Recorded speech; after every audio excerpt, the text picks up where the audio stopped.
What's up, everybody? We are back. It is the first episode of 2026.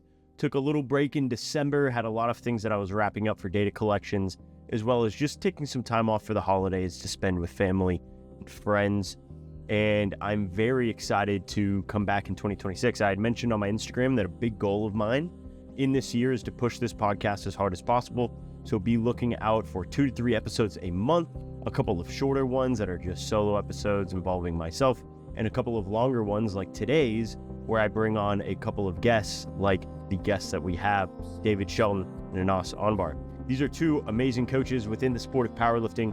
They have absolutely shaped the way that I personally program and interact with my clients and the way that I coach. And I think the conversations that we'll have today that you guys will be able to listen to are going to be amazing. Whether you're a coach or an athlete, I truly believe that you're going to get something from this.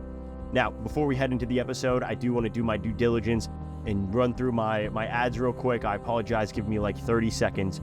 Please don't skip through this because I do want to mention that 110% is the best pre-workout that you should be taking. It's amazing. I love the brand. I love Kevin Papa. I love the actual supplements that they have. Their pre-workout, their sleep supplement, their intro workout. It's all amazing. If you do want to try any of them within this new year, please click the link in the description below to see their catalog. I personally love their pre-workouts. Best tasting and best pre-workout I've ever used, just formula-wise. And you can use code Escalate at checkout for 10% off. Now, moving into this year, again, I am also picking up clients. You may have seen me mention on my story that I am looking to cap my roster at about 40 clients by the end of the year. This is a huge goal of mine. It's the largest that I've ever built my team. So if you want to be a part of that, please feel free to reach out to me via DM. My Instagram is linked down below, or fill out the client application form that is also in the description. But other than that, guys, welcome back to episode, I believe this is 33, maybe 32 or 34, I don't even know, of the Escalate Podcast.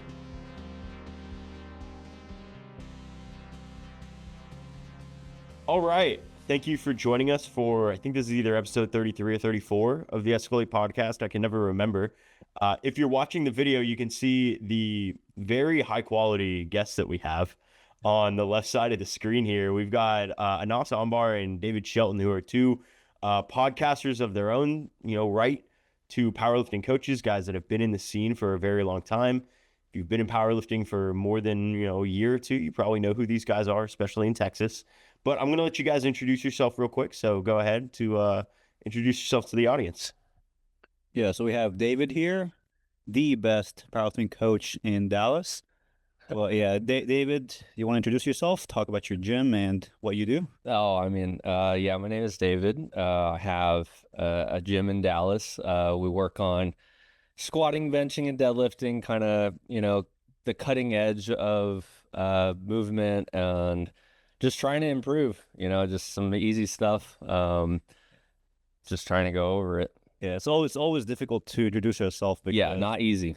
Because I'm like, okay, what do? We just what coach, do I do? I just coach powerlifting. Yeah, that's what powerlifting. I mean, my name is Anas. I've been coaching since 2015. Been competing since 2014 or so, similar to David. And yeah, I mean, I'm just like a little powerlifting coach, like Rob and David here. Yeah, two PL OGs over here. Big OGs. I'm like 2 years after you guys, OG. I was like 2016, 2017 wave with the big boom in the collegiate scene. But I would give anything to go back and compete in like Atlanta at 2014 Raw Nats, or was that 2015 or 2016? Yeah, 2016, yeah. I would give anything for that. That was like peak in my eyes. I always talk about it being like that 2015 to 2020 era, just being like the golden era of PL. Which now we're kind of in like the renaissance, I think a lot of people would say. Cool. Well, both of these guys are really, really well known in the programming space, in the coaching space for, like David said, their expertise in kind of pushing the cutting edge of what programming looks like, what movement looks like in the sport. And so the first topic that I wanted to really dive into you guys about is a pretty hot topic in PL at the moment. There's a lot of people that are diving into what it means to get an athlete even, what it means to have somebody that, has a small hip shift that may be impeding max force output on a squat or on a bench press. We see it a lot in bench press with like the left lean, which I know you guys have talked about a ton. And I really want to pick your guys' brains about when you think it's necessary to intervene with a lot of these like low-level positional drills that we see kind of scattered across PL. Because I have my own opinions around this, and maybe we'll kind of argue with each other here about this, because I think that my opinion is somewhat different from y'all's. I'm a very much so like a don't think about it guy. And so I wanted to pick you guys' mind about this. Is it something that as soon as you see the shift in load from one leg to the other, as soon as you see unevenness on bench press with the bar, you're immediately trying to improve that? Or unless there's like a big impedance on their ability to complete the lift, whether it be pain or force output, you're not really going to touch it? Well, we might be closer to your thinking than you think. We actually, well, ideally, right? I don't want to think about anything. Yeah. Like literally, I want to be full auto. I want to be, just under the bar in my flow state. Everything is moving how I want. And more or less, I want for the athlete to feel that way, because usually they lift the best when they're not thinking about it. Mhm. Like, you don't want to be thinking 1,000 things when you get underneath the thing. You're just going to slow down, and you're going to probably shift worse, or you're just not going to produce as much power. Like the mind has to coordinate with the body. And if there's too much going on, you're going to end up with kind of a mumbo jumbo. More so, like where a lot of this discussion has really peaked is what's happened is people have gotten into their training where they start going, and everything is full auto, and then they're like, why is the bar slowing down here? And then we have seen that, okay, now let's take a movement approach towards it, right? Which movement is just an extra aspect of all the things. There's volume, intensity, frequency. There's so many things to manipulate.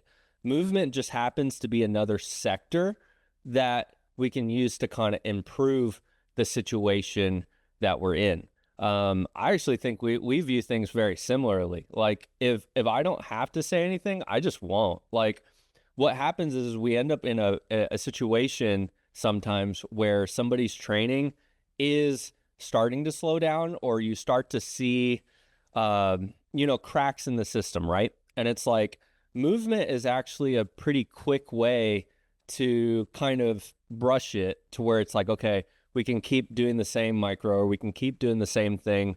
And since we move better, we're just going to make the thing work better just because we're able to do that. So it's just another aspect it's like another tool in the toolbox. You throw it in there, and it's an easy way to kind of get things going again. I think what's happened is there's a thirst for growth, in powerlifting, and the standards have been rapidly changing, as we know.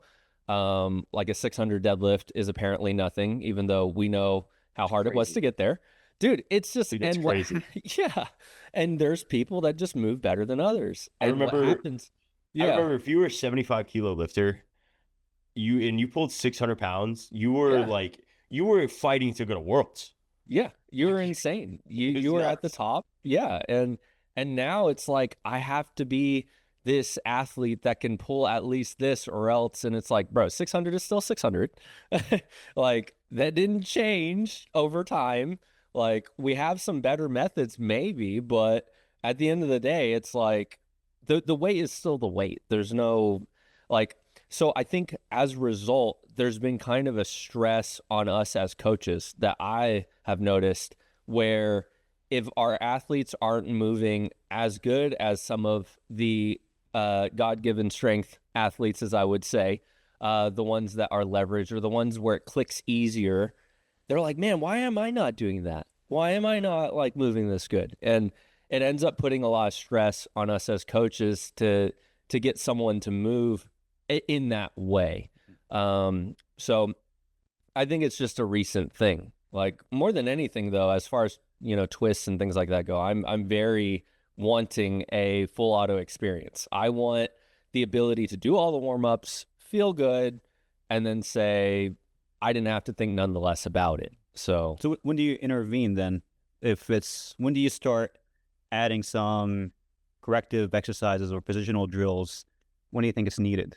So I typically tend to intervene whenever there's one of two things: a halting of progress, which is seen through like more than one block. I don't even take one block as an instance of, oh, it's time to do something. You know? Oh my God. I'm just so saying, many times I get like- a text from a client and they're like, dude, I didn't bench 170 this block and I benched 170 last block. What is going on? And I'm like, hey, dude, you also are down 5 pounds and you're in the middle of finals week and there's 1,000 things going on. Like, yeah, it's like, But I like that you mentioned that, because having a zoomed out lens first before you kind of go into corrective exercises is the first thing you do. We always, like me and David, are always kind of zooming out first and seeing, okay, what's the bottleneck here? What's the biggest thing? What's the thing I can change that gives me the biggest result? Sometimes for me and David, maybe like we focus on those things a lot because we have at least like in our head, the programming is in check. All the like technique is maybe is in check, and everything, all the other boxes are taken care of.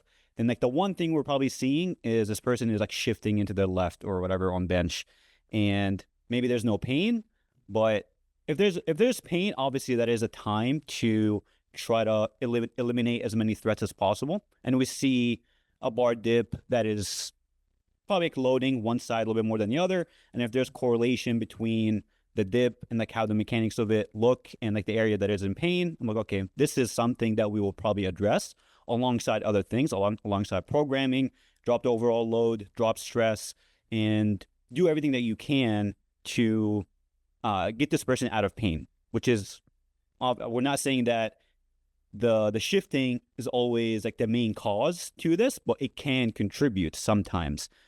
So having that tool in your toolbox is important. And I think the reason why we focus on it a lot is because it's not something talked about enough, or maybe people don't understand it as well. So we try to kind of fill in that gap there. But just because we talk about it like a little bit more than other people doesn't seems like it seems like we're the only ones talking about it. And it's like you said, it's another tool in the toolbox. There's all these other things you can also manipulate, but we think of it kind of almost as a low-hanging fruit. Yeah. We don't think of it as a thing that changes everything, or a thing that's just this huge nuanced thing that nobody's, everyone else like in the space now, they're really good at programming. Programming is, I would say, like very advanced, and technique is very advanced. But if you ask someone about how to even out their lifter, or like what does external rotation or internal rotation look like, or like how to assess what's missing for a person from like a movement perspective on bench, kind of saying on bench, like, okay, you're moving this way, what is missing, you think? Most coaches, I think, nowadays wouldn't be able to give you a clear answer, which is, again, like, this is why we're focused on it, because programming and everything else is in a good space, and it's a lot easier to adjust programming, just changing numbers, but opening up space, whether it's for performance purposes, fixing a shift for performance, or pain management purposes, those are the times I would intervene. Pain, obviously, that's like one thing I will always look into alongside the other variables, but we also don't see aggressive programming strategies nowadays. I mean, we do see like the 6 SBD days now, but it's not something that we commonly program in the US. But for the most part, programming is very manageable. It's like very minimum effective dose, which is like another thing we're probably going to talk about whenever it comes to the microcycle, the golden microcycle. But it's very minimal. People are kind of afraid of fatigue. So programming seems like it's okay. We're not really doing that much, and like we're not loading the person so much to cause pain from like a programming perspective.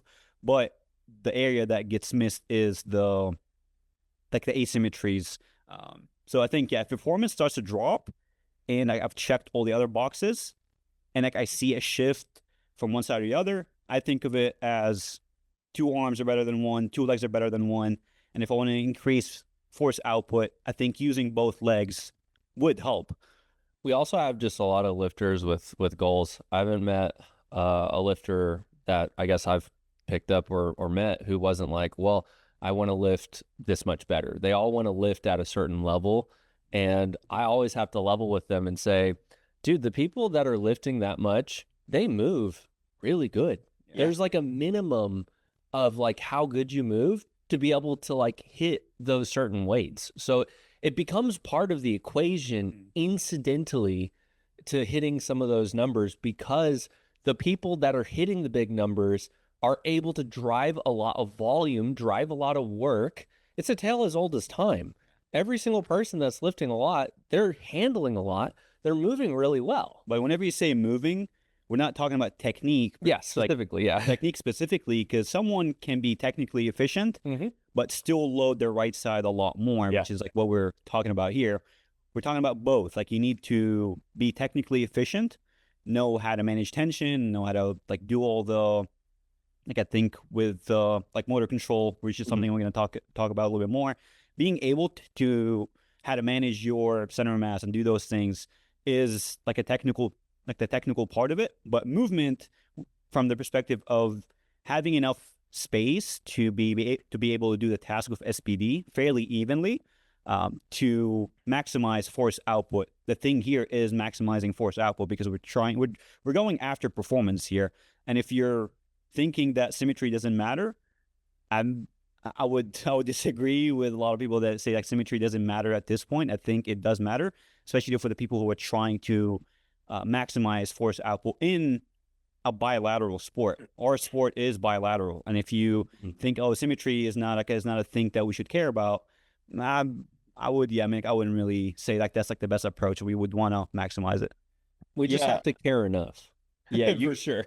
You guys bring up a couple of good points here, and I'm going to kind of list them out so that I can think through them on my own and kind of come up with what I want to say. One, I'm really, really happy that you guys, one, are putting out the content that you are regarding some of this stuff, but that you mentioned, you know, like you said, you guys are some of the only people talking about this. And it might be 50% of the content you put out, right? Some like 25% is technique, 25% is programming. But 50% of the stuff that pops for you guys, at least on Instagram, is kind of this like, oh, okay, if you see a left side shift on bench press, like, okay, do some offset breathing. If you see this on squat, do like a left adductor pullback, like, you know, small things like that. Just because you guys are putting out a lot of that content does not mean that it is 100% of what you guys are doing in coaching, right? Yeah. Like you said, it's probably, you know, it might be 50% of the stuff that you put out on Instagram because you see a need for it. But it's only 5% of what you actually implement in your athletes. Because, you know, if you can get them to just move better through a technique constraint, a movement constraint, like using something like an SSB to teach them how to like actually maneuver their hips underneath them or stack their rib cage on top of them, like, then don't have them do, you know, 50 positional drills before they squat. Exactly. And that brings up a really good point that Sean Noriega and I talked about the podcast that I did with him, and it leads into something that I think you and me have talked about, David. Yeah. And it's this whole point of like, okay, if you're needing all of these drills, if you're needing all of these things to be able to feel confident under the bar, your technique probably sucks. Like, your technique is probably so dog shit that you, like, there's a reason why you need all of these things. And if you were to just fix the technique, then you probably wouldn't need all this stuff, and you'd probably be skyrocketing your progress because you're not wasting time in the gym. And then you're mentally drained before you get to your, you know, warm-ups because you've been there for 45 minutes. You had to do 30 minutes of walking and then 15 minutes of positional drills or whatever it is. And that leads me into thinking of something that we've talked about, David. You brought this up with me because we kind of had a discussion about fatigue. I want to say it was like 6 to 9 months ago in our DMs. Yeah. And you know, we kind of argued back and forth about it, but you brought up this really good point of like, I really love to load my athletes a lot initially, because I know that in the first probably 4 weeks of me working with them, we're going to improve their technique and their movement patterns so well that they're just going to be able to handle it. And I know that's the experience that I've had. Yeah. And an athlete that moves better, like you guys are saying, an athlete that moves better is always going to be able to handle more. Yep. An athlete that can handle more, if you can do 3 more sets of squatting per week, that's 3 more sets of stimulus.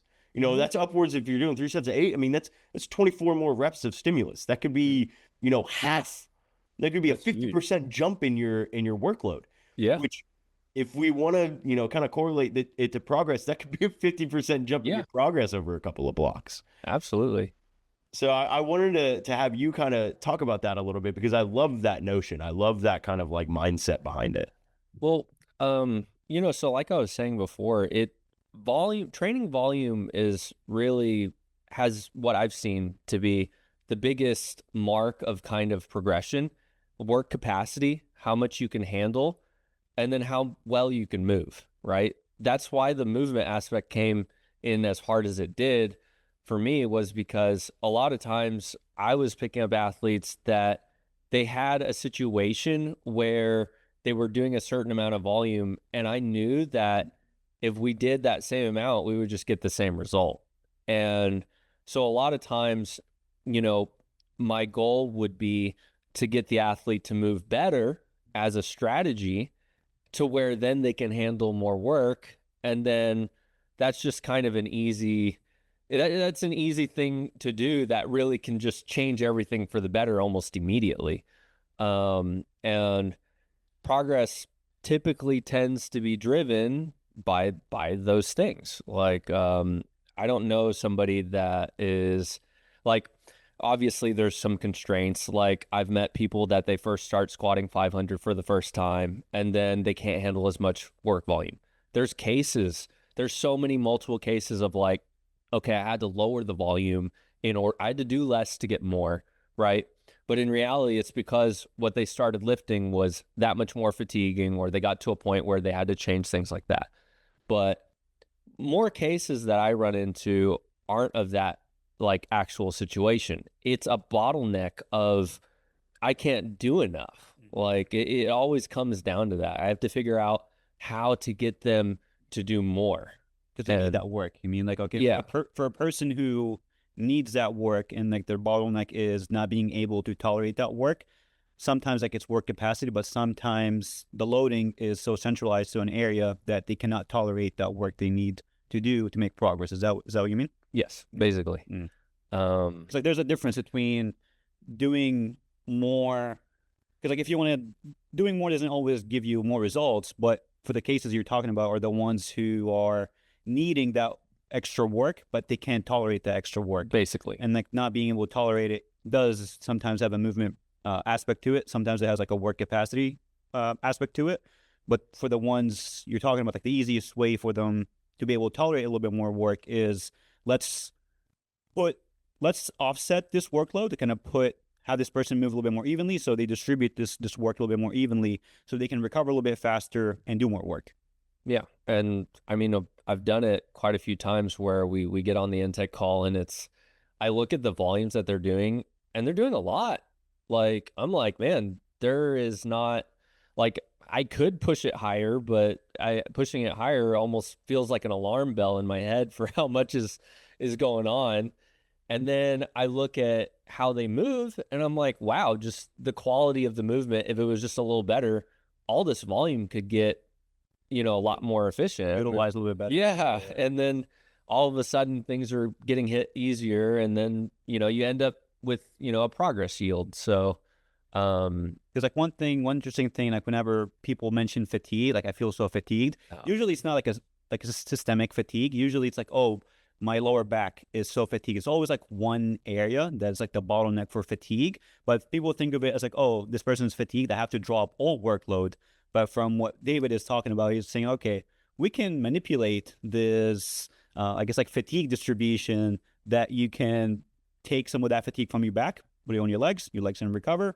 You can tolerate a little bit more work, because like fatigue is not something, there is like systemic fatigue, but there's also manipulating the centralized or localized fatigue, which allows you to instantly increase your work capacity in a way. I think more people get localized fatigue, and that's what stops them, than actual systemic fatigue. Yeah. Like, and so whenever I hear somebody say that, like, oh my God, my CNS is fatigued, like, oh, my CNS is fried, I'm like, dog, unless you, that's hard to do. That you guys at Pod have had Carter walk in and squat his 950 pounds.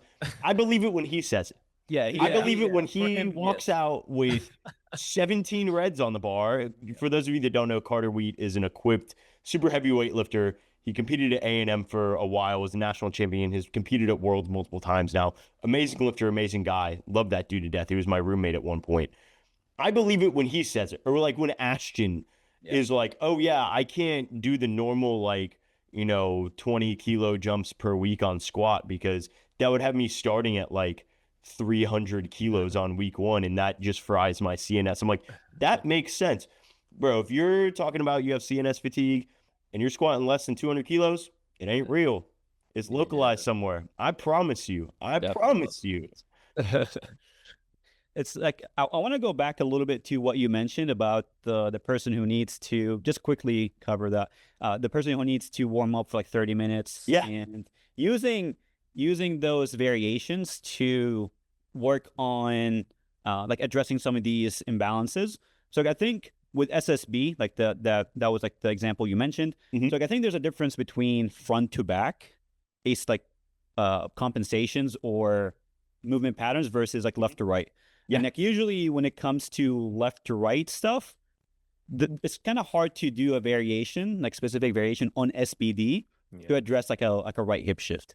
Like what are you gonna do? Are you gonna put like a micro plate under your left heel so it can actually you get some feedback there and load it there? I mean, I have had some of my athletes. I had an athlete of mine, Max, who I worked with him and Dev to fix some of his stuff, and we actually just put a small heel lift.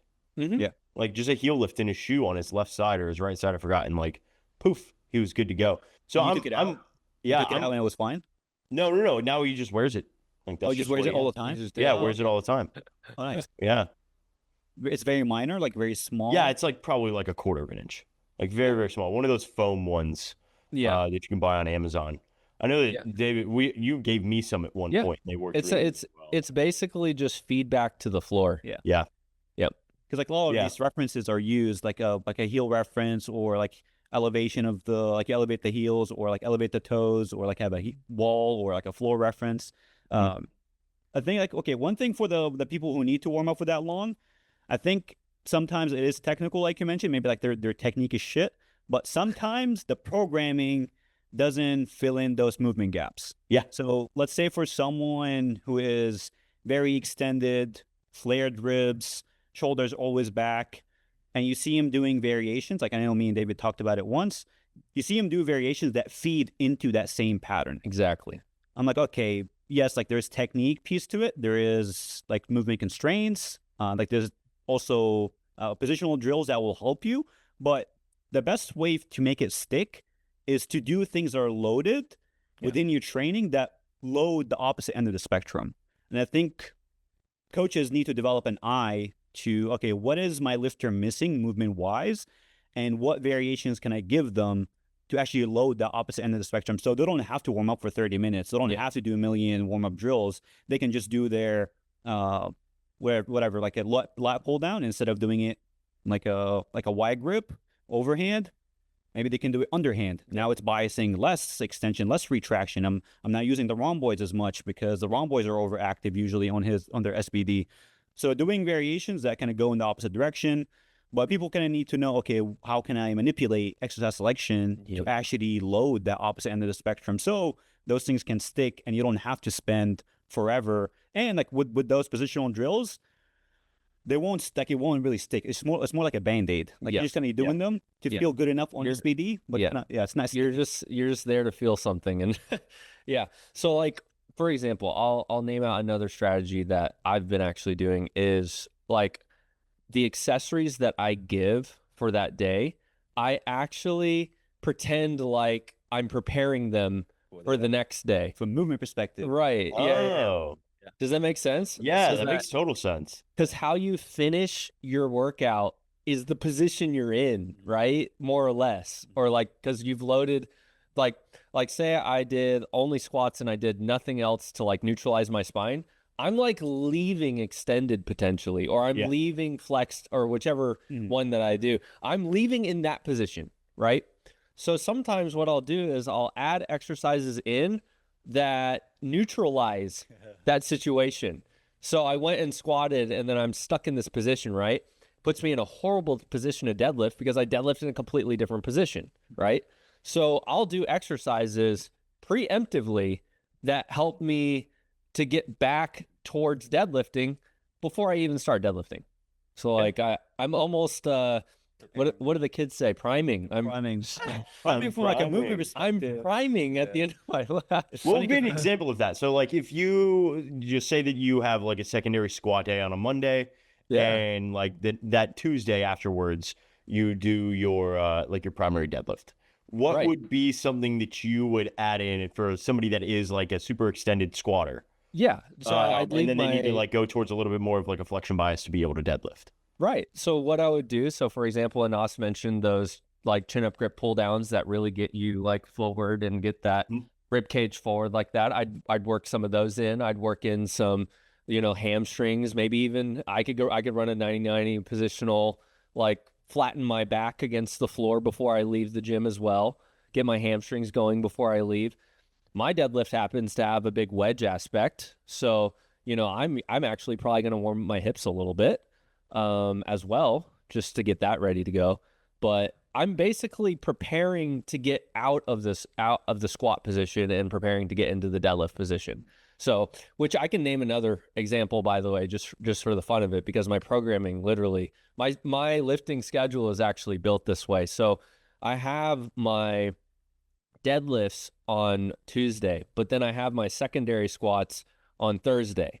So what I do is I finish deadlifting, and since my squat is very different from my deadlift, what I actually do is I run over to the hack squat, and then I run over to the pendulum squat, and those actually force everything back into that internal rotation situation. So after I'm done deadlifting, I'm stuck open, like to an extent, and I have no internal rotation. You're squatting on your deadlift day. Yeah, basically. I just start squatting at the end of it. And then it prepares me to squat by Thursday because I'm activating the things that I need for squatting. Are you pushing that load heavy? Like, is this something for like a hypertrophy benefit? Yeah. I mean, you do have 48 hours in between, so you have enough time to recover. Yeah. You can get both. Yeah. You can get I'm both. getting both. Yeah. Cool. That's sick. I've never thought of it that way. It's a really like kind of, it's almost like you said, it's almost like you're priming the next day with the prior day, where I think a lot of people, including myself, I mean, I've never used that strategy. I've never thought of using that strategy, but I think a lot of coaches like myself, we tend to think of like, okay, we do deadlifts on this day. What are we going to do as an accessory to strengthen the deadlift further? Right. Like, we program, our deadlifts, and then we do some stiff leg deadlifts or some RDLs. And then we do a 45-degree hyper or what's it called? Like a hamstring curl, different, things where it's like, okay, the hamstrings and the glutes and the lower back are being taxed on this day, which means my accessories also have to tax the lower back, the hamstrings and the glutes. Whereas you're kind of saying, okay, maybe like I assume you do your primary squat day on a Saturday. Yep. Right. So on a Saturday, instead of having belt squat and hack squat and pendulum squat following your primary squat day, you're like, okay, I do my primary squat and now I'm gonna do some hypers. Or guess what I'm actually doing after my primary squat? I'm deadlifting. A deadlifting. There you go. So I'm immediately trying to you're deadlift. immediately already there. There you go. Yeah. But like it's just you would think that, and the thing is that it can work the way that you're saying, like it can work that way too. It's just, for me, movement has been a thing that if I roll up into the session moving good, I have a high chance of success, like in the session. Like imagine you have a situation where every single one of your days you feel good enough to actually do what you're supposed to do, which is what you would want. That's what you would want in the first place. And I've found that if I prepare sooner, it's just better. So I think you mentioned like something really good there with targeting muscles. And I think there's like two different lenses people view those things through. There's like the muscular lens of, okay, I got to strengthen my hamstrings or whatever, or glutes. But there is different ways you can do that. And you can maybe do a drill that doesn't put you, or like an accessory that doesn't put you in too much extension if you're trying to go the opposite direction. Maybe like a seated leg curl versus like a lying leg curl. Yeah, 100%. Of course, you're working the hamstrings. If you view it from like a muscular perspective, both are the same. But if you view it from muscular, or like, I guess like positional first, then muscular second, then you're getting both benefits. So you're getting the hamstrings stronger, but also getting into the pattern that helps you perform better, feel better on your deadlifts or whichever movement it is that you need that flexion or extension bias. Yeah, 100%. When you were initially kind of bringing these points back up in NOS, you had mentioned like, okay, if you have something like a right-left shift, then like you can't really just do an SSB. Like an SSB is not going to really help with that. And, now talking about all this accessory work, it leads into, yeah, you have a right-left shift. Okay, if you've got that, whatever shift it is, like you can do a split squat with the load on, ipsilateral or contralateral, depending on what you need on the other side.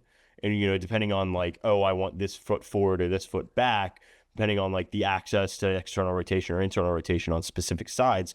And you can use that as an accessory that, one, improves movement quality, because then you're just stacking that foundational, like, okay, this is what is happening at the hips. But two, it's also something that you can push like hell. Like you can still like get the hypertrophy, like the hypertrophic like benefit to all of it. It's not just one or the other. I think is the big picture here. It's like when you're programming your accessories or you're programming like even movements leading into the set, like we think of all of these positional drills and things as being like, okay, they're going to be our warm up. In its definition, a warm up is exactly what it sounds like. It is us literally raising our body temperature. It is us being able to raise our body temperature to a point where we are warm and able to then do the movement. Okay. If that means that you're doing a couple of accessory movements as a warm up, okay, maybe you do some like pretty heavy split squats. Yep. Maybe you do something like a pendulum squat to like bring you into the movement. Like you can either do it the day before, like David said, or the day of. I know David Wilson has also done this where he's like, hey, sometimes I hit my accessories before I hit my like main movements, because one, I'll be able to push them harder, and it's not as like, I'm not in prep, I'm not, focused on hitting these big lifts. But two, like I'm going to be able to move better, because I assume he's probably taking it from the same lens as you guys, where it's like, okay, if I can do my underhand lat pull down and then go immediately into my squats, like, all right, the fatigue in my lats is not going to affect my squat that much. But you know what it's going to do is the fatigue and the kind of flexion of the rib cage down, and, the emphasis, like you said, enough on the lats rather than the rhomboids or anything like that. It's going to put me in a better position, 100%. So really, really love that conversation, guys. I really appreciate it. Yeah, it can get even more nuanced. I mean, if we want a rabbit hole just for fun, I know we can spend so much time. Yeah.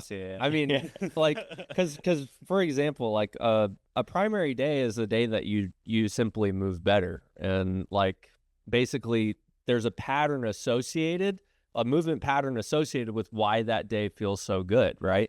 But after that day is over, you actually walk up to your secondary day or your following day. And one of the reasons why it feels secondary is because you spent in a compensation form in some form or fashion. Which is fine. Yeah, which is fine. You spent it, and then you're walking into the secondary day in a different pattern. So what I found is that lifters actually, especially if they're consistent, then you can really dial this in, is they roll up in a certain pattern on certain days. And then you can actually start to preemptively fix those patterns before they even start to exist. And then you almost end up in a weird situation where all the days feel good. And then it's like, you're just capping them at that point. Yes. Yep. And, but from a movement perspective, that's ideally what you want. You want the ability to roll up on your secondary day and it not feel that much garbage, like especially in a movement twisting sense or things like that, because then it just creates more problems down the line. I mean, the whole point is you need to be able to get in and out of all these positions. You need to be able to get in extension, out of extension, and in flexion, and out of flexion. But if you kind of get stuck in one, and like that's your only strategy, that's when you run into trouble. Yeah, that's why we talked about it a lot. And I think we did like a whole episode about like the fitness episode, which we mentioned movement is a part of fitness. Like, or like how you come into a day can dictate if your movement like is feeling shitty and like you're whatever, moving terrible, your technique is going to feel awful, fatigue is going to be centralized, and you're not going to be able to push heavier weights.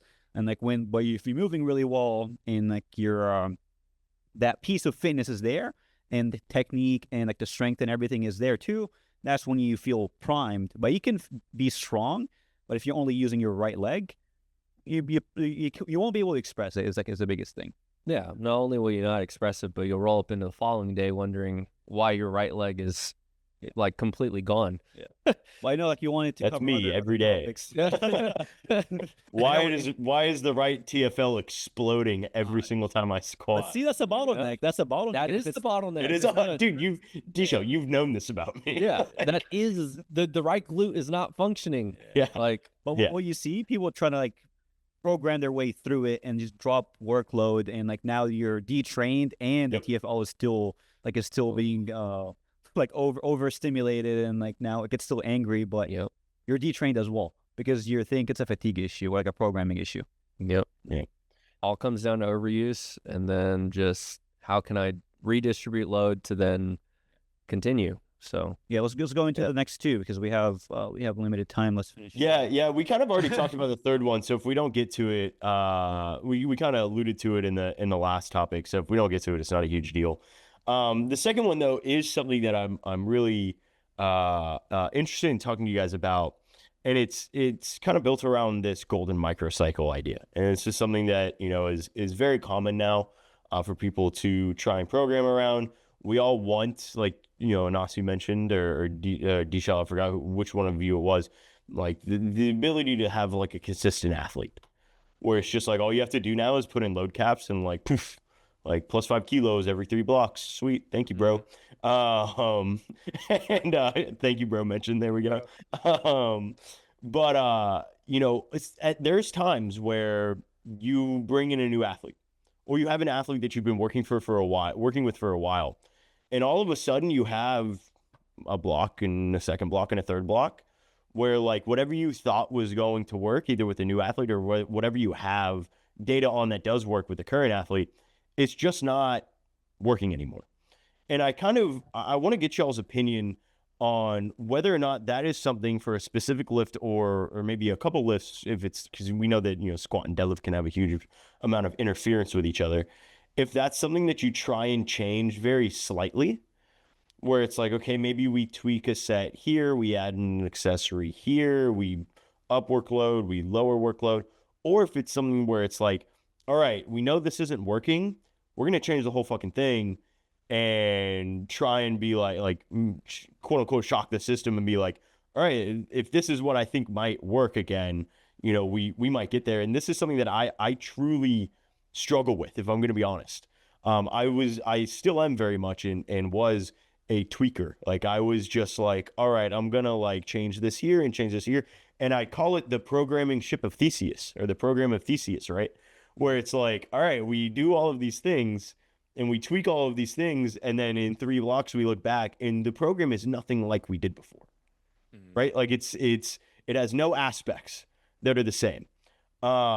Is that something that you guys do on a regular basis, or are you more so in the camp of like, we're just going to overhaul the whole thing? Well, I mean, I don't know about Nas, but my take on this is if there was a golden microcycle that was working for a while, there was a reason. And it had them moving a certain way, doing a certain thing. And usually whenever stuff slows down, it's because you've exhausted the resources that gave them that ability to do that. I personally don't like overhauling the whole thing, just more because it's more of a risk. I've seen it as more of a risk, because I mean, we talked about it in many of the episodes. When we change the rep ranges, the movement can change. Like that's what happened to me for a while. I tried low rep deadlifts and I didn't move good enough for them. Like I moved really well in high rep ranges, went down to lower rep ranges, started overcompensating with my back, led to a back injury. Was it something to try? Sure. But it was a pretty valuable learning lesson for me in the sense of like, there are things that work and then there are reasons for that. And then, so what I like to do is I like to, if this happens, I like to look at the things that worked. And then I like to say, instead of changing what worked, how do I buy in further to the things that are continuing to work, if that makes any sense? Yeah, and I think here, like looking at like what works and like looking at the golden microcycle a little bit more, it's like what is the golden microcycle trying to do? What it's trying to do is it's trying to get this strength expression. Like you're trying to see like short-term strength expressions every 4 weeks. The strength expression is high, and like the way it does that is it maintains those qualities that build up the work. Well, I guess like the strength capacity, things like technique, movement, work capacity, like strength, hypertrophy. Those kind of build up the strength capacity. And like what the golden microcycle is trying to do is it's trying to give you the minimum effective dose for a lot of those. Like the hypertrophy, we do minimal hypertrophy work for a lot of people to kind of keep the muscle mass there and not lose any muscle mass, but we're not trying to build up this quality any further. And we're trying to focus on maybe like one bottleneck, maybe focus on technique for this block, because like this is the bottleneck. And if I improve this, use my resources to increase this one quality, strength expression is going to increase. Because usually the way those golden microcycles are designed, they hit all qualities, but you have limited resources. You can't do maximum amount of hypertrophy work and do maximum amount of like work capacity work, because like they're different. And like strength expression requires high force production, but if you're doing too much hypertrophy work, pushing that close to failure, you have no resources left. But they both contribute to strength expression. But whether it's short term or long term, the approach will have to change. And I think with the golden microcycle, which is probably like another podcast we can do, there is like a lot of faults, like a lot of things that like it can drive a lot of problems because you're so focused on short-term strength expression, but once that short-term strength expression runs out, you kind of have to assess, like, okay, what was the bottleneck from those things? And sometimes it's hypertrophy, and you need to kind of just take a step back and overhaul things to work on this one quality that takes a while to build up, so you can express strength in 3 or 4 months. But people don't want to do that. Yeah. I've never met somebody that, their stuff wasn't going very well and there wasn't something to do though. So like that's another thing I want to mention, like with when you're trying to assess what to do next or like how to address what to do next, like you just have to pretend like there's always something to do. Like as weird as that sounds, like there's technique to work on, there's hypertrophy to work on, there's something that's been neglected this whole time that the person is not doing. There's always, like, I just have not met somebody that was stuck And they're perfect. Yeah, ever. Like literally ever. Yeah. Like you look at Joe Bornstein. yeah. He does everything. He does like his He actually does everything. He takes time to build up his muscle mass. He takes time. Like his technique is really good. He was called on depth for one squat. Next thing you know, squats, Dude is like diving path to grass. Yeah. Like he works on all these bottlenecks, but he does spend time addressing those things. Yep.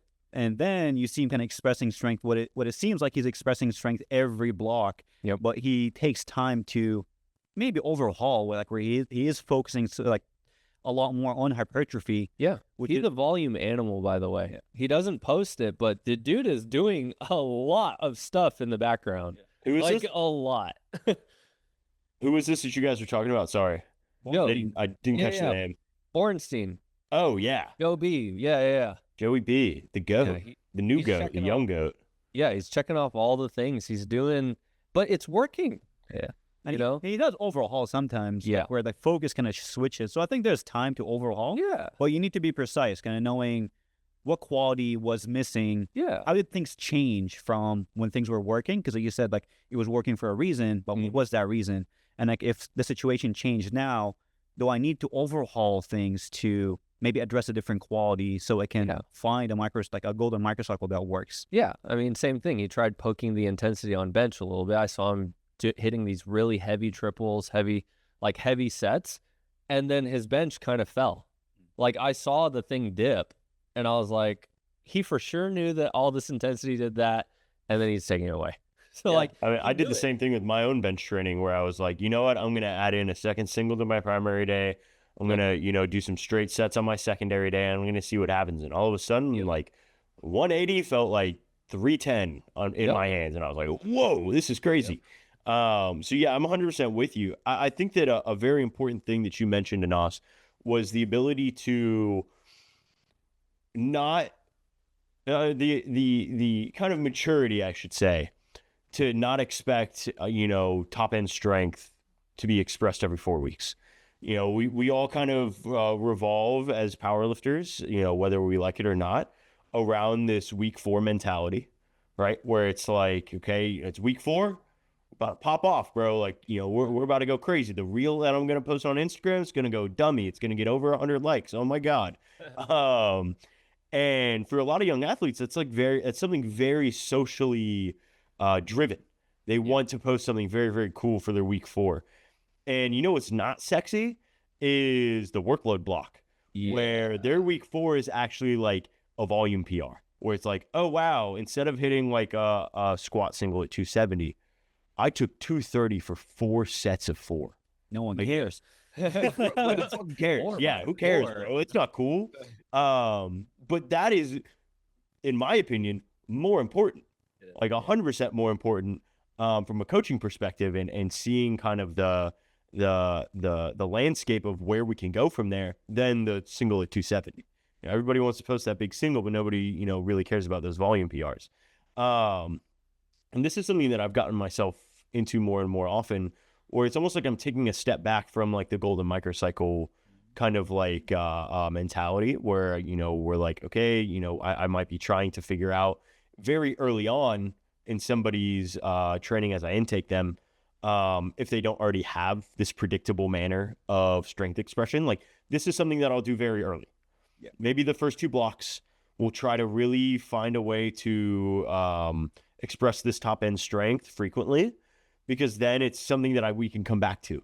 And when we're in a prep during those last 2 blocks where we have to hit a heavy single to then be prepared for the meet, or when we're in, this off season and they're like, you know what, dude, like I'm feeling really strong. It's like, okay, cool. Next block, let's run that same thing. Let's, flip some reps around, and boom, like they're able to hit this 30 kilo PR or whatever on squat.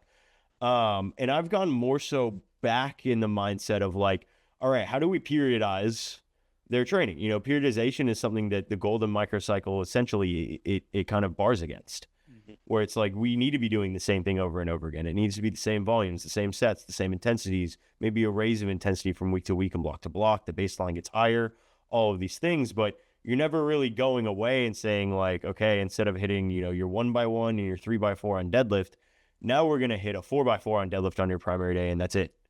Like a strapped 4x4, and that's it. And I wanted to get y'all's opinion on that, because it's definitely something where it's, again, I think this is I forgot who posted about it. But somebody was like, bro, you can't expect a week 1 to week 4 yourself through everything. Yeah. Like, it's just not going to happen. Because you're not building strength capacity. You're just kind of peaking the same capacity that you have, and you're not building a bigger base. You're not putting on more muscle mass. How are you going to produce more force if the muscle mass stays the same, or your technique stays the same, or work capacity stays the same, and you're just trying to peak? You're just neurally, you're just neurally stimulating every block, and like at some point, because like I think we swung too far into the golden microcycle. Don't periodize anything, from the block periodization of doing doing those hypertrophy blocks and doing everything that is like tailored towards hypertrophy, whether it's like doing 3 sets of 8 on squats and whatnot, versus like now we're not doing any of that. I think there's a time to take a step back, like you mentioned, Rob, and work on these other qualities. Hit some hypertrophy PRs, go like, maybe you loaded your bell squat more, like you've actually built some strength there, put on more mass. Maybe like you do like a technique block, just kind of improve your technique, or your work capacity block. I think those are needed to actually build up the strength capacity, so you can actually express it later on, which is just periodization. Yeah, and there's many ways that you can do that. You can change the exercise selection. You can change the rep ranges. Like, I find myself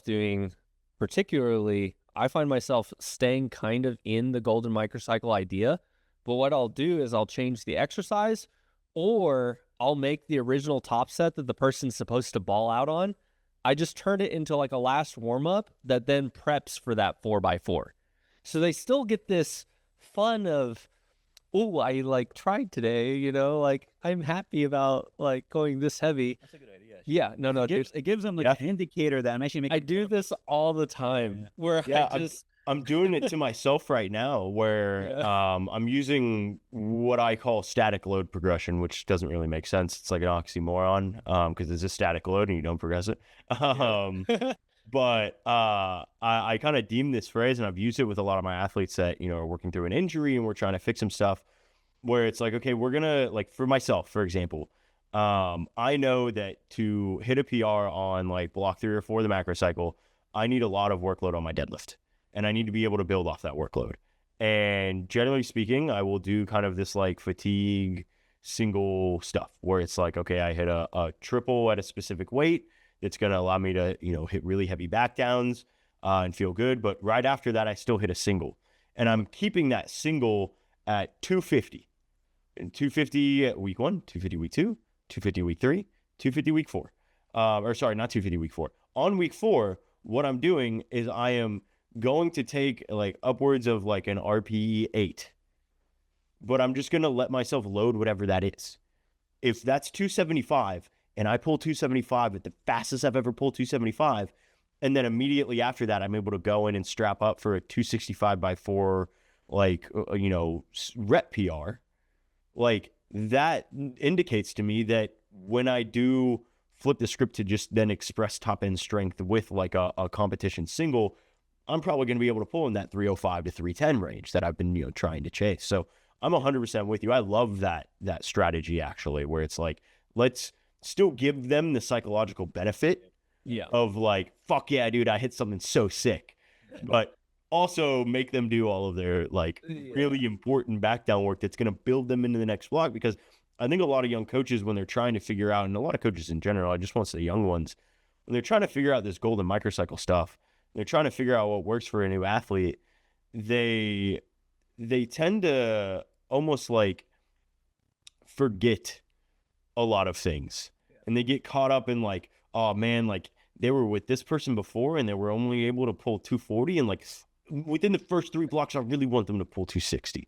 It's like, Doug, that's not how it works. Like, unless you just really hit the nail on the head, which, you know, it happens from time to time, like that's going to take months. It's going to take months and months, almost maybe a year sometimes. Usually the athlete is causing that stuff too. Yeah. I will say that. The athlete, it brings in more of that than I think the coaches do sometimes, where they're like, oh, I have to do this because I spent all this time doing nothing. I'm supposed to be able to do this, or you know, they come in with their own, like, I guess, fire with it, and that's something that I've had to deal with quite a few times, where it's just, all right, we're getting something that's good, like, but why did you already max out? Like, and we're only in our like second block. Like, it's like you come out of the gate so hot. And it's like, do you know how much of a risk that is? Like, I actually really do like having them have those kind of like, I have to do this to then do this, but I flip the script on them where I'm like, hey man, if you really want to be able to pull 310 during like on this like 16th week of the macro, like I think that a really good goal for you is like maybe to pull 240 for 6 on the second block, like on a secondary day.